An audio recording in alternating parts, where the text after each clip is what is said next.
할렐루야. 오늘은 여러분들과 함께 은혜를 지키는 신앙이라는 제목을 가지고 은혜 나눴으면 좋겠는데 은혜가 될까요? 오늘은 유독 좀 긴장되고 떨리는 것 같아요.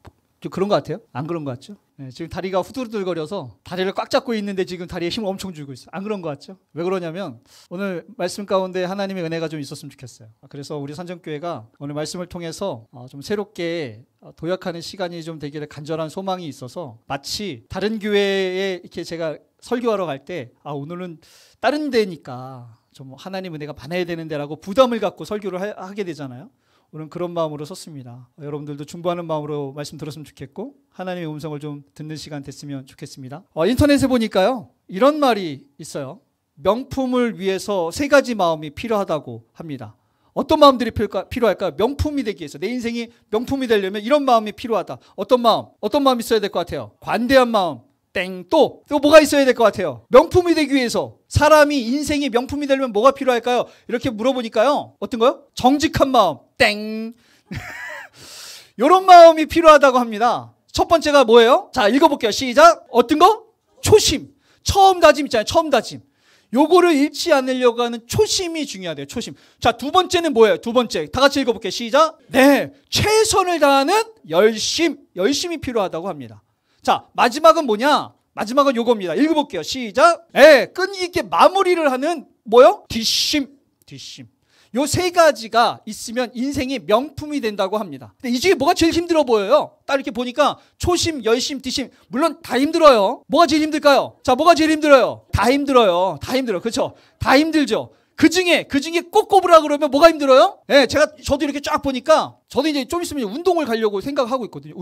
운동을 해야지. 다이어트 해야지. 뭐 이런 거 하잖아요. 그죠? 근데 이걸 딱 해보면 무슨 생각이 처음에 막 그런 간절한 마음이 있어가지고 시작을 했는데 가만히 보면요. 제일 힘든 것 중 하나가 제가 볼 때는 초심이 제일 힘든 것 같아요. 초심. 처음에 시작할 땐 간절하게 시작하거든요. 근데 이게 하다 보면은 어느덧 그 간절했던 초심을 잃게 되니까 최선을 다했던 마음들도 사그라지고 끝까지 하려고 했던 마음들도 사그라지니 초심이 이뤄지니 그 뒤에도 잃어버리게 되는 것 같더라고요. 여러분 동의하십니까? 그래서 다 힘들어요. 다 힘들죠. 그 중에서도 제일 힘든 게 뭔가 생각해보면요. 저는 초심이지 않을까. 그래서 오늘 여러분들과 함께 이 초심에 대한 이야기를 좀 한번 해보려고 합니다. 얼마 전에 논란이 좀 있었어요. 여러분 아시는지 모르겠는데 백종원 씨 잘 아시죠? 그래도 소상공인들을 위해서 또 골목 그 시장들을 위해서 많은 노력들을 하잖아요. 그죠? 그런데 저도 이제 몰랐는데 이제 설교 준비하면서 알게 됐어요. 예산에 국밥거리라고 하는 곳이 있다고 합니다. 근데 거기에 국밥거리의 이름이 뭐예요? 백종원 국밥거리. 백종원의 이름을 딱 붙여놓은 거예요. 그러니까 좀 국밥이 명품 같아요? 왠지 좀 먹어볼만 하겠죠? 그래가지고요. 이것 때문에 난리가 났었는데 왜 이런 문제들이 여기 보니까 국밥거리에 결국에는 백종원의 국밥거리에 백종원을 간판에서 빼버리게 되면서 약간의 논란들이 좀 일어났어요. 왜 일어났느냐? 이걸 좀 알아보면 이런 일이 있었습니다. 약 7년 전에 백종원 씨의 고향이 예산이라 그래요. 그래서 예산에 국밥을 파는 사람들끼리 모여가지고 이렇게 막 그런 거 있죠. 포장마차 같은 곳에다가 막 국밥을 이제 시장에서 전통시장에서 이렇게 파는 거예요. 근데 이제 예산시에서 이거를 좀 어떻게 좀 시에서 좀 지원해 줄 수 있는 방법이 없을까 고민하다가 이분들을 이제 국밥촌처럼 만든 거예요. 거기에 이제 여러 집들을 짓고 거기에다 다 그 사람들이 그곳에서 장사하게 만들었는데 많은 예산을 투자합니다. 근데 이게 그렇다고 해서 사람들이 오는 건 아니잖아요. 어떻게 홍보할 수 있을까 고민하다가 백종원 씨에게 이제 러브콜을 보내요. 2차 저차 하니 좀 백종원 씨의 이름을 좀 빌리면 홍보가 좀 될 것 같은데 좀 도와주시면 안 되겠습니까? 처음엔 많이 거절했대요. 그러다가 그래도 열심히 산다 하니 그럼 제 이름 빌려드리겠습니다 라고 이렇게 딱 빌려줍니다. 그래서 백종원의 국밥거리가 된 거예요. 당연히 그러니까 이제 주변에 있는 사람들이 또 그 주변 지역에 있는 지방 사람들이 막 와서 구경하기 시작하는데 문제가 생겼어요. 거기에 삼국 그 축제라고 하는 게 있는데 삼국이 뭐냐면 뭐 신라백제 이게 아니고요. 여기에 삼국은 국화, 국밥, 국수 요 세 개를 이제 그 축제로 이제 만들어서 홍보하는 거야. 여기에 사람들이 워낙 많이 모이게 되니까 국밥이 모질라게 되잖아요. 막 사람들이 몰려서 막 파니까. 그래서 어떤 일이 벌어졌느냐? 여기다가 물을 탑니다. 맛이 좀 맹맹해지겠죠? 그러니까 사람들이 이거에 대해서 이제 막 논란이 일어나고 지역 신문에까지 나요. 근데 문제가 뭐냐면 지금 국밥거리에 갔는데 누구 믿고 간 거예요? 백종원 씨 믿고 간 거예요. 그러니까 이게 국밥이 왜 이래? 그러면 누구한테 욕하겠어요? 백종원 씨한테 욕을 하는 거야. 아니 당신 믿고 국밥거리 갔는데 국밥 관리 좀 해라. 막 난리를 치니까 백종원 씨는 이름만 빌려줬는데 욕을 먹다 보니 안 되겠다. 관리를 좀 해줘야겠다. 본인의 회사 돈을 투자를 해가지고 예산실을 위해서 관리를 하기 시작합니다.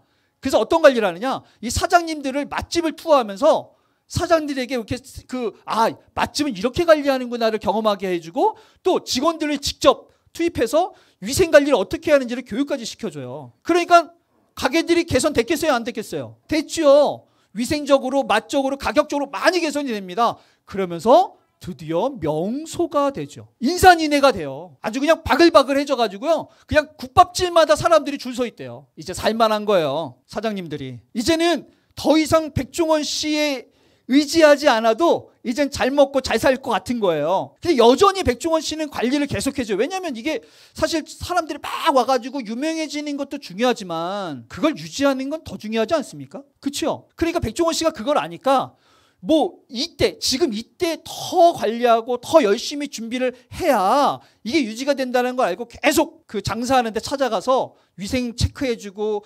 관리해주고 잔소리해주고 이렇게 관리해줘요. 근데 살만한데 이제는 사람들 많아가지고 이제는 먹고 살만한데 백종원 씨 필요해요? 안 필요해요? 그래도 여기는 안 필요하고 여기는 필요한가 봐요. 필요해요? 안 필요해요? 인간적으로 생각하면 그때그때 다르겠지만 사람이 그래요. 안 될 때는요 항상 안 될 것 같고요. 잘 될 때는요 계속 잘 될 것 같아요. 그런 마음 있잖아요. 사람들이 이렇게 모여 있으니까 이제는 백종원 씨가 그렇게 안 해줘도 괜찮을 것 같은데 계속 와서 뭐 이렇게 해라 저렇게 해라 그렇게 해라 계속 잔소리를 해야 되니까 이제 불편한 거예요. 상인들끼리 안에 불만이 쌓여가기 시작합니다. 그래서 이것 때문에 이제 간담회를 하기 시작해요. 근데 상인들이 뭐라 그러냐 이런 말을 해요. 내가 이제 거기서 장사를 오랫동안 하는데 이제는 더 이상 너무 간섭을 많이 하니까 너무 힘들고 스트레스를 많이 받는데요. 그러니까 이제 당신의 관리에서 좀 우리 상인들을 좀 빼달라고 이야기합니다. 그러면서 마지막에 뭐라 그러냐면 이렇게 얘기해요. 제발 좀 등어리에서 좀 내려놓게 해달라고. 안 될 때는 백종원 씨 찾아가지고 그렇게 러브콜을 했는데 문제가 생겨가지고 그렇게 백종원 씨가 하나도 수입이 없대요. 그냥 다 그렇게 고향을 위해서 해주는 거예요. 결국 이거 어떻게 됐을까요? 백종원 씨 당연히 아까 말씀드린 것처럼 이제 백종원 거리에서 뺐습니다. 그랬더니 주민들이 뭐라 그래요? 좀 참지 그랬냐고. 그거 좀 그랬다고 해서 그렇게 등 돌리면 우리 어떻게 사냐고. 좀 야속한가요? 백종원 씨가? 여기 분명히 표현은 아니지만 쌤통이다 이런 생각 하시는 분 있죠. 에이고 쌤통이다 이런 분도 있을 수도 있어요. 그때 잘하지. 잘 됐을 때 잘하지. 잘 될 때 관리 더 열심히 하고 잘 될 때 더 잘해야 되는 거예요, 여러분. 맞아요? 이 초심을 지키는 게 쉽지 않아요. 성경에서도 이런 이들이 있죠. 출애굽 백성들입니다. 여러분 출애굽 백성들이요. 그 애굽에서 도시를 지어가면서 거기서 이제 여러 가지 어려움을 당하니까 하나님한테 부르짖었어요. 기도했어요. 그거 듣고 모세 세우잖아요. 그러니까 10가지 재앙을 통해서 데리고 나와요. 뿐만 아니라 홍해 바다가 앞에 가로막혀 있고 뒤에는 애국 군사들이 쳐들어와서 이제 영락없이 죽을 수밖에 없는 상황에서 홍해 바다가 갈라져 가지고요. 그 애국 군사들이 다 물에 수장되는 것들을 눈으로 목격해요. 이제 더 이상 홍해 바다가 이제 가운데 있으니까 애국으로부터요. 이제는 위험이 있을 수가 없어요. 살만한 거예요. 살만해요, 이제 살 수 있는 거예요. 그러니까 사람들이 달라져요. 그때는 10가지 재앙을 통해서 나오고 홍해 바다가 갈라져서 나오고 막 이럴 때는 하나님 찬양하고 하나님 높이고 막 이랬거든요. 근데 이제 홍해 바다가 탁 있고 이제 더 이상 위험할 게 없고 본인들은 이제 살만하고 더 이상 힘든 게 없으니까 이 마음을 지키는 게 이제 어려운 거야. 그 다음부터 이 백성들이 어떻게 바뀌느냐? 목마르니까 목마르다고 하나님한테 불평하고 배고프니까 배고프다고 하나님한테 원망하고 나중에 어떻게 돼요? 그 10명이 12명의 정탐권 보냈더니 난리 나지 않습니까? 차라리 돌아가겠노라고. 차라리 돌아가면 다시 살 수 있겠어요? 그때는 태어날 때부터 그 종로로 탔으니까는 그냥 살았지 자유인으로 이렇게 살다가 다시 돌아가면 그거 살겠습니까? 근데도 차라리 돌아가겠대요. 그래 하나님 뭐라 그래요? 니네가 말한 것을 내가 다 듣고 그대로 하겠다 그러잖아요. 그대로. 결국 이들 어떻게 됩니까? 가나안 땅에 못 들어가요. 초심을 좀 지키지. 10가지 재앙을 통해서 나왔을 때 홍해 바다가 갈라져가지고 거기 나와서 애국 군사들이 눈앞에서 수장되는 것을 봤을 때 얼마나 하나님 앞에 감사하고 그 기적을 보면서 얼마나 가슴이 벅차오르며 감격했겠어요. 근데 이게 몇 개월 만에 바뀌는 거예요. 몇 개월 만에. 사람이 그래요. 사람이. 이 초심을 지키는 게 참 어려운 것 같습니다. 오늘 본문에도 그런 대표적인 인물 아닙니까? 히스기야. 오늘 본문에도 이 주인공이 나오는 거예요. 이스라엘의 남쪽 북쪽에 수많은 왕들이 있는데요. 제가 생각해 보면요. 히스기야만큼 하나님의 기적과 은혜를 경험한 왕이 있었을까? 이렇게 생각해 보면 히스기야가 최고인 것 같아요. 히스기야가. 아니 어떤 왕이 그 큰 대국을 그냥 쑥대밭으로 만들 수 있는 왕이 있었습니까? 어떤 왕이 죽었다 살아나요? 어떤 왕이. 그러니까 가만히 생각해 보면요. 히스기야만큼 하나님의 기적을 경험한 왕은 없었던 것 같아요. 히스기야만큼 하나님의 놀라운 은혜를 경험한 왕은 저는 없었다고 봐요. 그런데 히스기야 때문에 결국 어떻게 되냐? 남유다가 멸망하게 되는 원인을 제공해요. 아니 그렇게 큰 은혜를 경험했는데도 불구하고 왜 그랬을까? 어쩌다 이랬을까? 저는 오늘 이 말씀을 좀 함께 살펴보려고 합니다. 여러분 은혜 받는 거요. 하나님의 기적을 경험하는 거요. 정말 어렵습니다. 기도 많이 해야 돼요. 기도 많이 해도 경험하지 못하는 사람들이 수두룩 빽빽해요. 그런데 그 어려운 기적을 경험한 거에 대해서 유지하는 건 더 어려워요. 대부분 보니까요. 하나님께서 우리가 그렇게 열심히 기도해서 문제가 해결됐더니 더 큰 문제를 맞이하는 사람들이 많습니다. 하나님께서 복을 주셨는데 복 때문에 망한 사람들도 많아요. 그러니까 받으려고 그렇게 기도를 했고 문제를 해결하려고 그렇게 기도를 했음에도 불구하고 그게 복이 아니라 화가 되는 경우들이 많다니까요. 오늘 히스기야도 그랬어요. 히스기야가 이 당시에 좀 그 상황을 보면요. 여러분 이게 지금 그 당시의 지도입니다. 지도 이제 계속 보여드릴 텐데 좀 익숙해지셨으면 좋겠어요. 저기 보면은 저 녹색이 아시리아예요. 아시리아.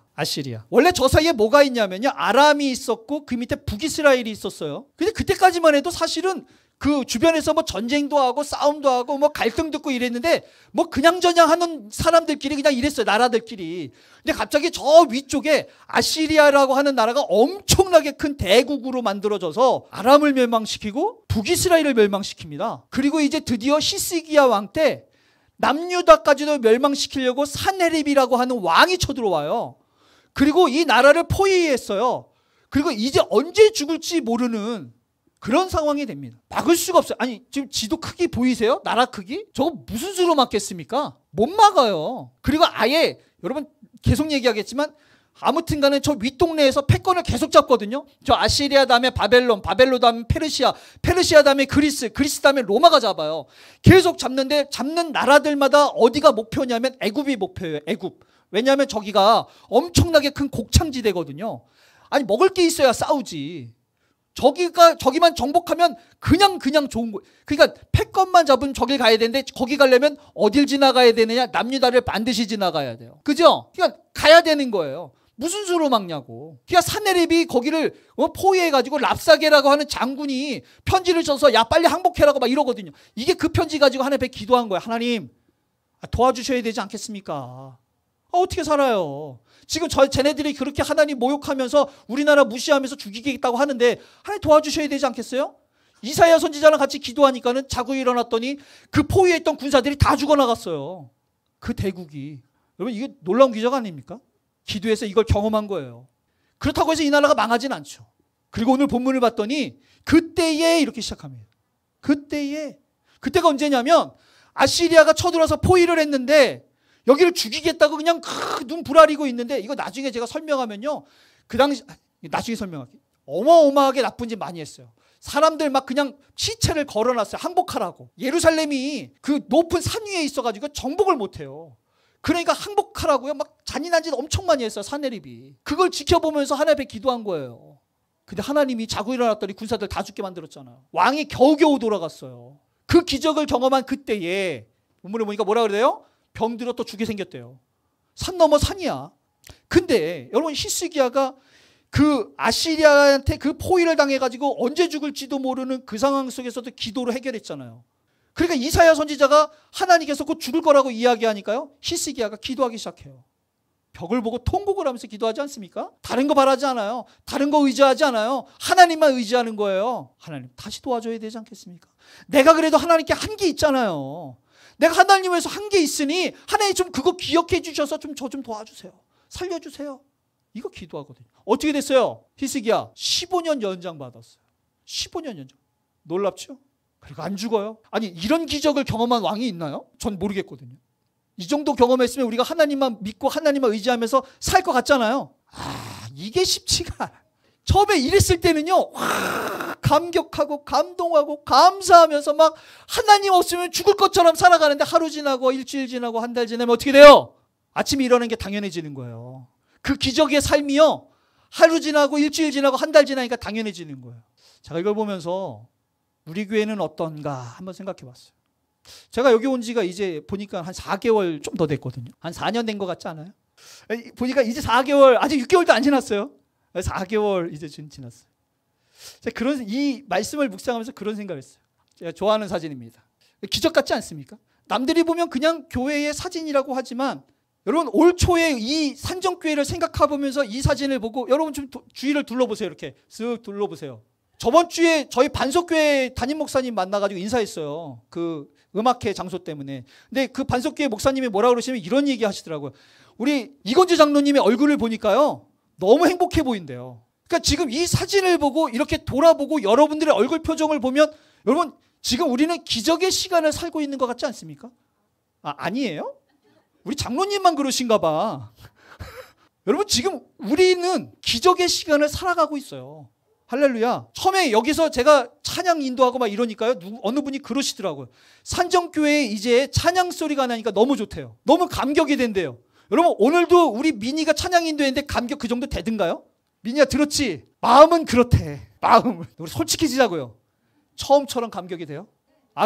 그거는 집사님 자식이니까 그러지. 10년이 지내도 감동이 돼요. 그거는 내 자식이니까. 이게요, 이 마음을 지켜간다는 게 참 어려워. 아까도 제가 예산 이야기 했고 또 그 위에 출애굽한 백성들을 이야기하고 히스기야의 이야기를 하지만 사람이라는 게 전 이게 한때의 기도 제목이었어요. 하나님, 내가 지금 살아가고 있는 이 하루하루가 기적일 수 있잖아요.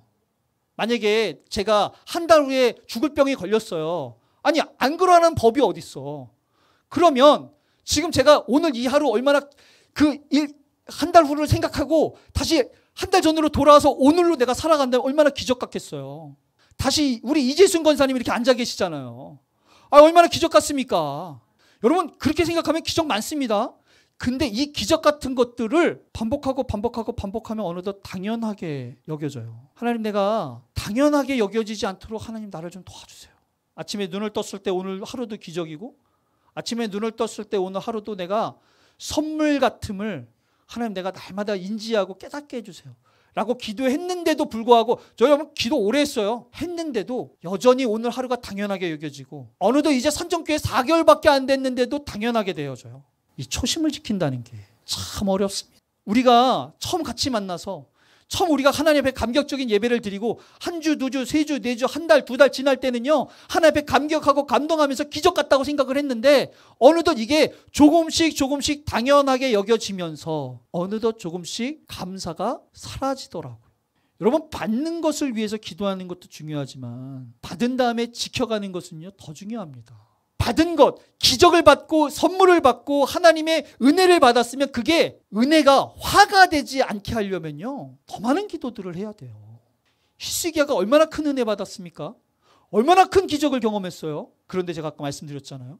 본문을 보니까 뭐라고 되어 있냐면 히스기야가 교만해져서 그 은혜를 보답하지 않았어요. 처음에야 감격했겠죠. 처음에 이사야가 와가지고 안 죽는데요 왕님 이렇게 얘기했을 때는 감격했겠죠. 우와 하나님이라고 했겠죠. 하루 지나고 일주일 지나고 한 달 지나니까 잊혀져 가고 오늘 하루가 당연해지고 내일 내가 살아가는 것도 당연해지는 거죠.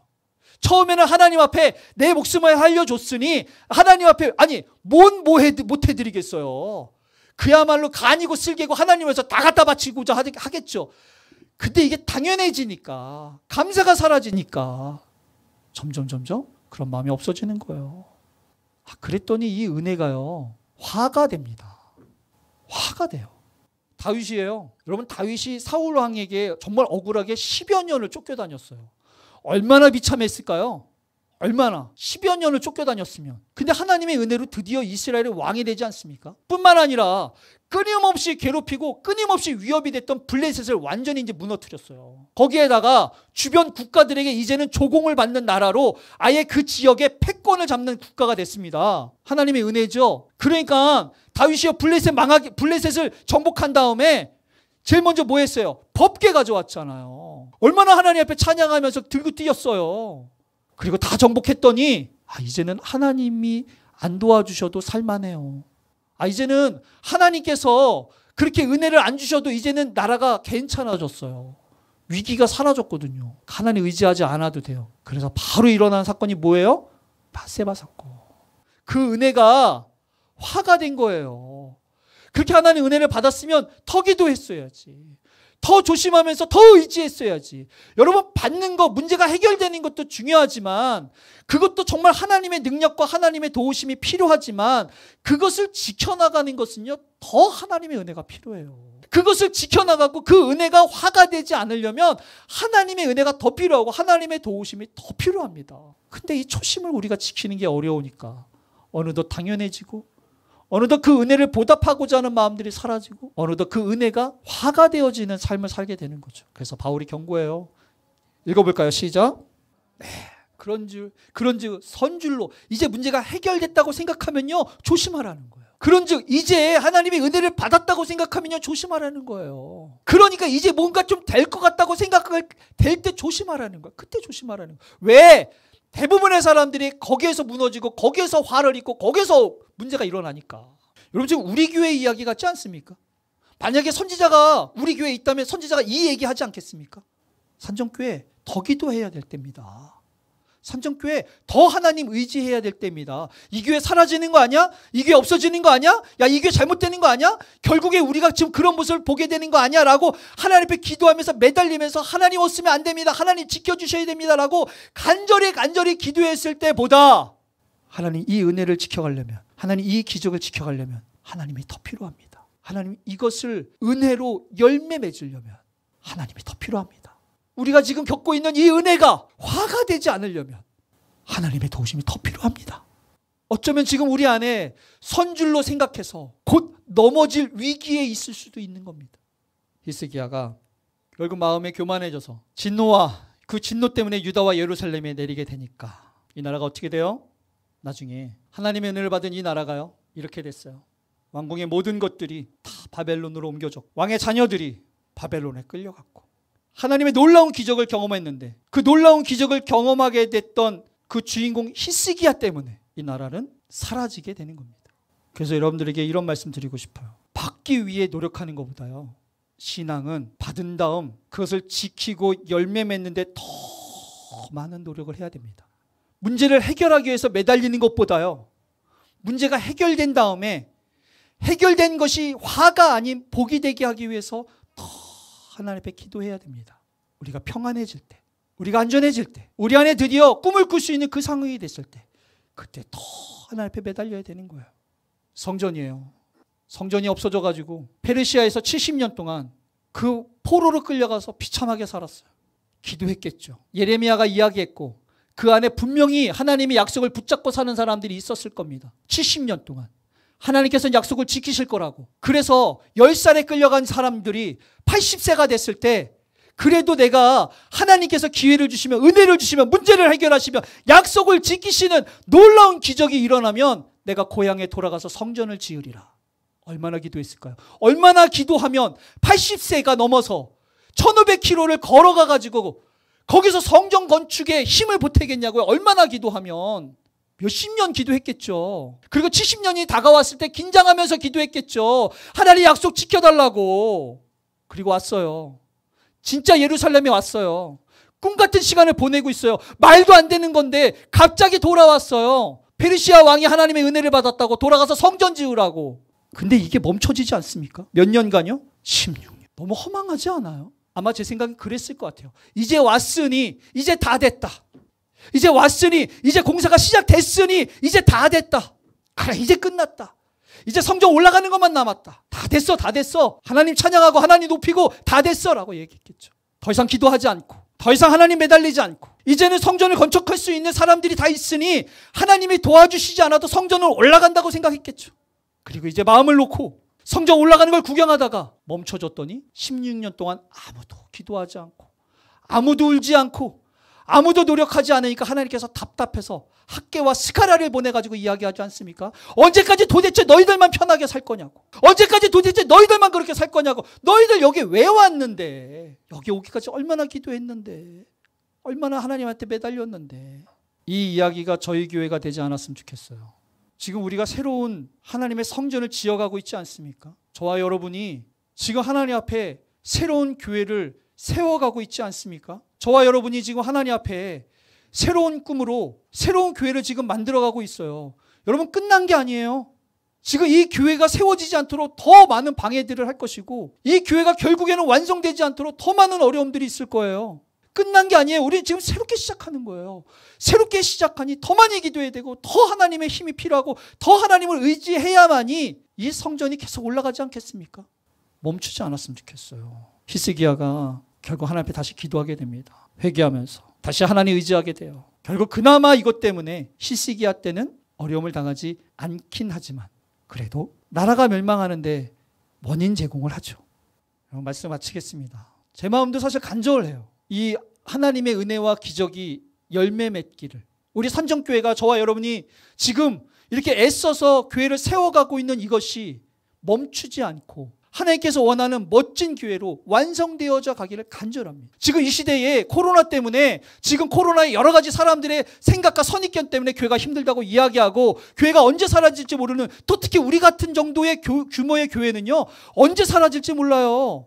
근데 우리 교회가 희망이었으면 좋겠어요. 아직도 교회가 부흥할 수 있구나. 아직도 하나님을 만나는 사람들이 있구나. 아직도 하나님께서 역사하는 교회가 있구나라고 하는 희망을 줄 수 있는 교회가 됐으면 좋겠습니다. 교회 같은 교회, 진짜 교회 같은 교회, 하나님이 통치하시고 하나님을 경험하면서 내 인생에 하나님을 온전한 주로 모시는 교회, 저 그런 교회 됐으면 좋겠어요. 그러려면 기도해야 되지 않겠습니까? 전 깨어나야 될 때라고 생각합니다. 지금 전신갑주를 입고 이것이 이제 어려움이 끝났구나라는 생각이 아니라, 우리가 지금 하나님께서 원하는 이 교회를 향한 하나님의 교회를 세워가려면 더 많이 기도하고, 더 많은 전쟁에 대비하고, 더 많은 하나님 앞에 매달리면서 하나님이 더 필요합니다, 하나님이 더 필요합니다라고 울부짖는 그런 성도들이 일어나야 되지 않겠습니까? 더 많이 기도했으면 좋겠습니다. 그래서 저번 주에 우리 기획위원회에서 이야기하면서요, 이래서는 안 되겠다, 기도해야겠다라는 마음이 있었습니다. 그리고 우리가 기도로 준비하면서 부흥회를 준비하려고 합니다. 9월 마지막 주예요. 여러분, 부흥회 준비하는 거요, 그냥 가만히 있다가 부흥회 참석해도 돼요. 근데 그러고 싶지 않은 거예요. 제가 이런 거 준비 많이 해봤거든요.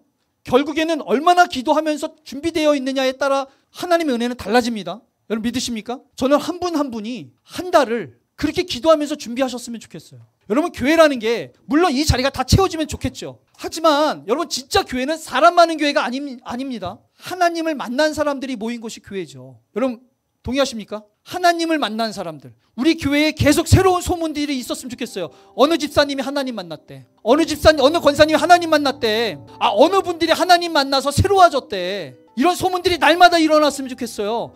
이런 예배가 끝나면은 하나님 때문에 일어나지 못하는 성도들이 꼭 있었으면 좋겠어요. 이런 예배가 끝나면요, 내가 더 이상 하나님 없이 못 살겠다고 고백하는 성도들이 목양실에 와서, 목사님 저 이제 어떻게 살아야 돼요? 라고 상담하는 성도들이 있었으면 좋겠어요. 사람이 많지 않더라도 성령이 충만하여서 하나님을 위해, 하나님의 계획을 위해서 기도하겠노라고 결단하고 그것을 위해서 예배하고, 그렇게 하나 되는 교회, 우리 한 달 그렇게 준비해보자고요. 한 달을 각자가 하나님, 내가 하나님 만나야겠습니다. 내가 다시 하나님 앞에 첫사랑을 회복해야겠습니다. 우리 산정교회가 그 무엇보다도 성령 충만하여서 어디 가서 그 성령의 은혜를 나눌 수 있는 교회 됐으면 좋겠습니다. 그 은혜가 나로부터 시작될 수 있도록 하나님 도와주시옵소서. 기도하는 9월달이 좀 됐으면 좋겠습니다.